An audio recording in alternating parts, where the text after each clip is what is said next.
नमस्कार दोस्तों, स्वागत है आपका मेरे चैनल गोविंद गोपाल में फिर से एक बार। दोस्तों इस वीडियो में हम बात करेंगे केवल शिक्षा मित्रों को लेके। बहुत सी सारी बातें हैं जो शिक्षा मित्रों को लेके हमें करनी है, क्योंकि काफ़ी दिनों से हमने वीडियो नहीं बनाई, तो हमने सोचा कि सारी बातें आज एक ही वीडियो में कर देते हैं। शिक्षा मित्रों के लेके जो भी अपडेट चल रही हैं, जो भी अपडेट आई थी या होने वाली हैं बातें हैं, सब आज इस वीडियो में बात करेंगे। हम बात करेंगे सबसे पहले उत्तर प्रदेश प्राथमिक शिक्षा मिशन के प्रदेश अध्यक्ष शिव कुमार शुक्ला जी के बारे में, जिन्होंने 14 जुलाई को एक बैठक ली थी लखनऊ में अपने समस्त पदाधिकारियों की, और उन्होंने आगे की रणनीति बनाई थी कि आखिरकार शिक्षा मित्रों की मांगें कैसे पूरी होंगी। क्योंकि आप जानते हैं कि इसी संगठन के द्वारा जो प्रदेश महामंत्री हैं सुशील कुमार यादव जी, उन्होंने प्रयास किया, कमेटी को अपनी सारी रिपोर्ट दी। अब कमेटी की रिपोर्ट कब आएगी इसको लेकर अभी कुछ भी बात नहीं चल रही है। कमेटी में शिक्षा मित्रों का मानदेय बढ़ा है कि महिला शिक्षा मित्रों को ससुराल में जाने के लिए शायद कोई आदेश आ सकता है, मूल विद्यालय वापसी का आदेश आ सकता है। ऐसा कुछ भी अभी सामने नहीं आ रहा है, लेकिन मोस्टली संभावना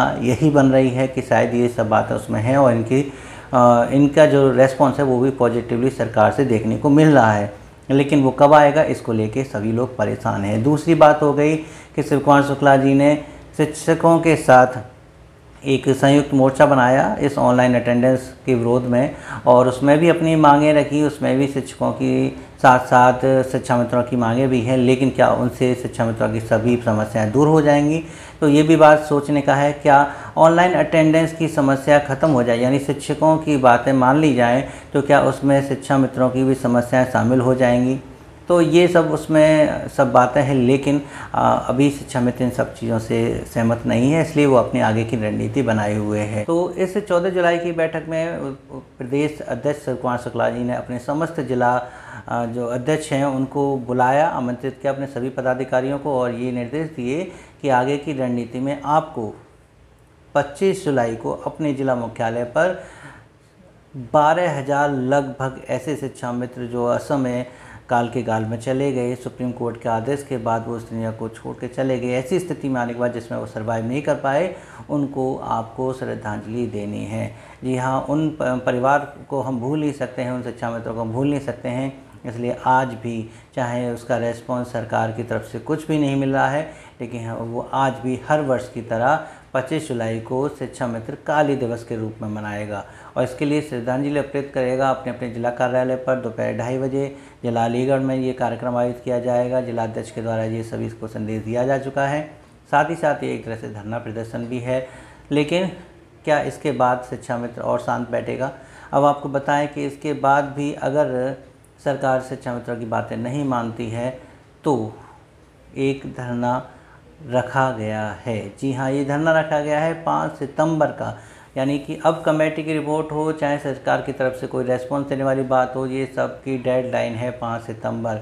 18 अक्टूबर की तरह जो धरना हुआ था, शायद उसी तरह का ये एक और विशाल धरना होगा आगामी आने वाली 5 सितंबर की तारीख। 5 सितंबर 2024 को एक विशाल धरना लखनऊ में हो सकता है, क्योंकि शायद तब तक अगर कमेटी की रिपोर्ट नहीं आती है, शिक्षा मित्रों का मानदेय या स्थायीकरण या समान कार्य समान वेतन जो भी मांगे हैं उनमें से कोई बात अगर सरकार नहीं मानती है, तो शिक्षा मित्र आंदोलन की राह पकड़ने के लिए अब मजबूर है। इस आंदोलन की राह में ही हम आपको एक और विचार बताएं कि जो विनय यादव जी का है, दूरस्थ पीटीसी शिक्षा मित्र संघ के जो जिलाध्यक्ष हैं जिला अलीगढ़ से, उन्होंने यही विचार रखा कि शिक्षा मित्रों को अब धरने की राह पकड़ लेनी चाहिए। वहीं उमा देवी जी ने भी एक संदेश सभी शिक्षा मित्रों को भेज दिया कि शिक्षा मित्र अब ज़्यादा इंतजार ना करें।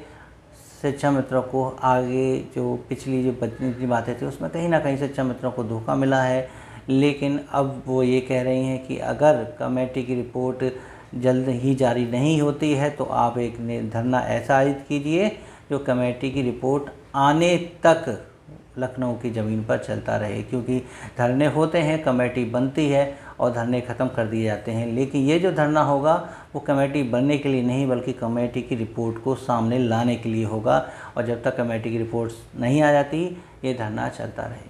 तो धरने की राह शिक्षा मित्रों ने पकड़ी है, लेकिन उसमें उत्तर प्रदेश प्राथमिक शिक्षा मित्र संघ के जो प्रदेश अध्यक्ष हैं शिव कुमार शुक्ला जी, उन्होंने ये तारीख 5 सितंबर रखी है। आपको क्या लगता है कि 5 सितंबर तक शिक्षा मित्रों का जो है कुछ भी नहीं होगा, कोई भी उनको जो है सरकार की तरफ से आश्वासन या निर्णय नहीं मिलेगा?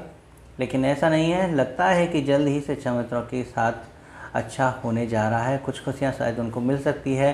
कहने को तो ये भी खबरें आई हैं कि इसी बजट सत्र में जो 29 जुलाई से शुरू होने जा रहा है, शिक्षा मित्रों को कुछ अच्छा सुनने को मिल सकता है इस विधानसभा सत्र में। यहाँ तक कि जो अभी शिक्षकों के साथ जो आंदोलन में शिक्षा मित्र ने अपना साथ दिया, उसमें या कमेटी की रिपोर्ट में कुल मिला के शिक्षा मित्रों के मैटर को जब सरकार विचार कर रही है, तो हो सकता है कि उसमें शिक्षा मित्रों का मानदेय बढ़ जाए। अब तो ये भी बात रही है कि शिक्षा मित्रों का मानदेय 24,000 रुपये और अनुदेशकों का 21,000 रुपये मानदेय हो सकता है। लेकिन हम इस बात को पूरी तरह से पुष्टि करके नहीं कह सकते हैं कि इतना ही मानदेय होगा, लेकिन मानदेय बढ़ोतरी की संभावना बहुत ज़्यादा अब बढ़ रही है। इसलिए हो सकता है कि शिक्षा मित्रों का मानदेय बढ़े, 24,000 हो जाए, शिक्षा मित्रों का अनुदेशकों का 21,000 हो जाए, तो ये भी एक बहुत अच्छी खबर है शिक्षा मित्रों के लिए। ये भी एक बहुत राहत की बात होगी। और लेकिन क्या इसमें सितंबर तक का वक्त लगेगा? क्या 5 सितंबर तक इसका इंतज़ार करना पड़ेगा? नहीं, शायद उससे पहले हो जाए। अभी विधानसभा सत्र और देखते हैं कि आगे आने वाले समय में कमेटी की रिपोर्ट निकलवाने के लिए सुशील कुमार यादव जी क्या प्रयास करते हैं। क्या यही रिपोर्ट में होगा? सब आप हमें नीचे कमेंट करके बताइए।